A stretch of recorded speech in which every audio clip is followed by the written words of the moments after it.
Assalamualaikum warahmatullahi wabarakatuh. Perkenalkan, nama saya Vivin Avinita Mintara, Tambuk A421-20076.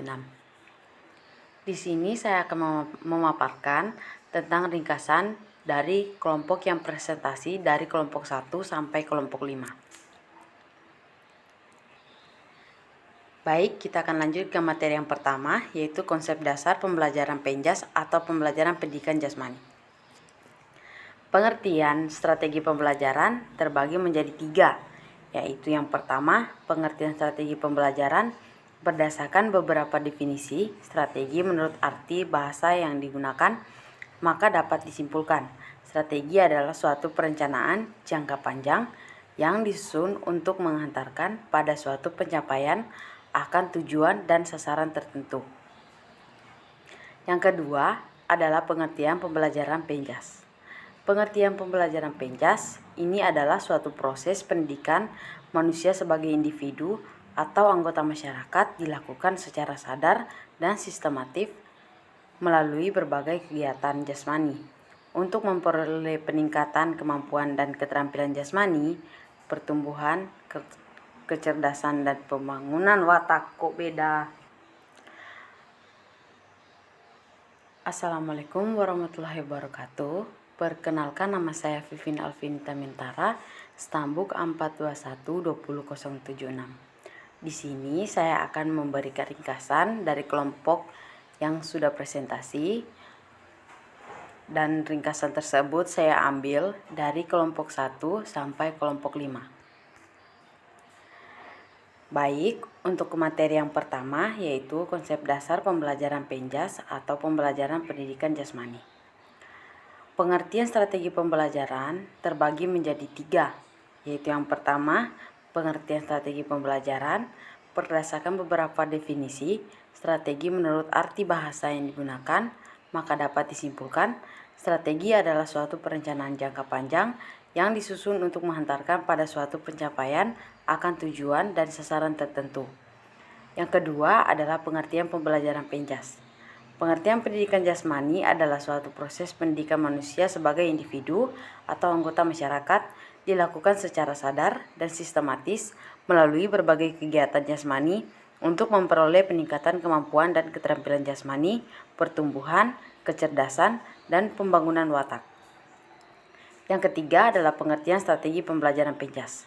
Pengertian strategi pembelajaran PJOK dapat disimpulkan adalah merupakan pendekatan melalui cara-cara yang akan dipilih dan digunakan oleh seseorang pengajar atau pendidik atau guru untuk menyampaikan materi pembelajaran sehingga memudahkan peserta didik menerima dan memahami materi pembelajaran. Yang selanjutnya adalah prinsip-prinsip dan komponen strategi pembelajaran penjas. Prinsip proses pembelajaran penjas ini dapat menjelaskan terdapat beberapa prinsip yang harus diperhatikan dalam memberikan suatu penjelasan. Berikut beberapa prinsip-prinsipnya. Penjelasan dapat diberikan selama pembelajaran, baik di awal, di tengah, maupun di akhir pembelajaran. Penjelasan harus menarik perhatian peserta didik dan sesuai dengan materi standar dan kompetensi dasar.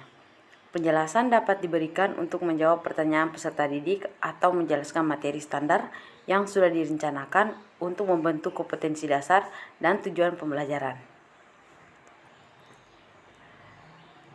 Adapun manfaat penyusunan rencana pembelajaran, yang pertama adalah sebagai pedoman kegiatan pembelajaran, mencapai tujuan pembelajaran dengan baik, sebagai alat ukur, dasar pengembangan keterampilan, memiliki persiapan sebelum mengajar, menghemat waktu dan tenaga, pola pembelajaran tertata, mempermudah evaluasi diri, dan memberikan gambaran pembelajaran.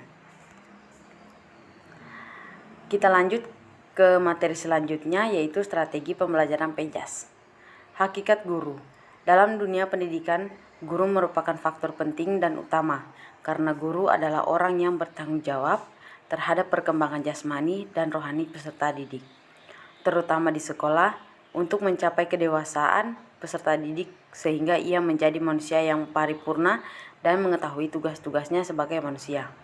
Dalam arti khusus, dapat dikatakan bahwa pada setiap diri guru terletak tanggung jawab untuk membawa siswa ke arah kedewasaan atau taraf kematangan tertentu. Materi selanjutnya yaitu metode, model, dan gaya pembelajaran Penjas. Pengertian metode pembelajaran. Metode pembelajaran adalah suatu sistem dalam bentuk konkret berupa langkah-langkah untuk mengefektifkan pelaksanaan suatu pembelajaran. Pernyataan tersebut diperkuat oleh pendapat Iskandar Wasid dan Sunedar di tahun 2011 halaman 56 yang mengatakan bahwa metode pembelajaran adalah cara kerja yang sistematis untuk memudahkan pelaksanaan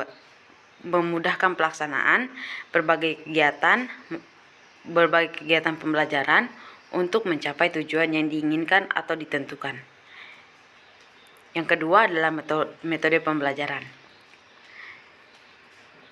Metode pembelajaran adalah seperangkat peristiwa event yang mempengaruhi si belajar sedemikian rupa sehingga si belajar itu memperoleh kemudahan. Jadi metode merupakan sebuah alat yang digunakan untuk mencapai tujuan, sedangkan pembelajaran adalah sebuah tindakan untuk mempermudah belajar peserta didik.